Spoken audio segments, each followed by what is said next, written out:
யாரெல்லாம் சூசைட் பண்ணணும் அப்படின்னு நினைக்கிறீங்களோ, அவங்க இந்த வீடியோவ மிஸ் பண்ணாம பாருங்க. Hello viewers welcome to TDM talks Tamil. என்னோட டீம்மேட் ஒருத்தர் வந்து சடனா ஒரு நாள் வந்து லேட்டா வந்து லாகின் ஆனாங்க.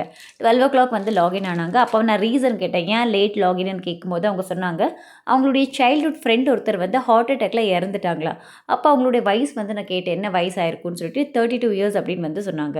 அப்போ வந்து நான் நினச்சேன், இவங்க சைல்ட்ஹுட் ஃப்ரெண்டுன்றதுனால ரொம்ப வந்து ஃபீல் பண்ணுவாங்கன்னு நினச்சிட்டு, நான் இப்போவே வந்து நீ லாகின் ஆக வேணாம். நீ கொஞ்சம் டைம் எடுத்துக்கோ. ரிலாக்ஸ் ஆயிட்டு லஞ்ச் எல்லாம் முடிச்சதுக்கப்புறம் நீ லாகின் ஆனா போதும் அப்படின்னு வந்து சொன்னேன். அப்ப அவங்க சொன்னாங்க, "இல்ல மேம் நான் ஆல்ரெடி வந்து லஞ்ச் அங்கேயே முடிச்சுட்டேன். நான் இப்பவே வந்து வொர்க்க ரெஸ்யூம் பண்றேன்" அப்படின்னு வந்து சொன்னாங்க. யாரெல்லாம் வந்து மத்தவங்களுக்காக அவங்களோட உயிர வந்து எடுக்கணும் அப்படின்னு நினைக்கிறாங்களோ, ஸோ அவங்க ஒரு செகண்ட் வந்து நினைச்சு பாருங்க. நீங்க இறந்தா வந்து அது உங்களுக்கு தான் லாஸு.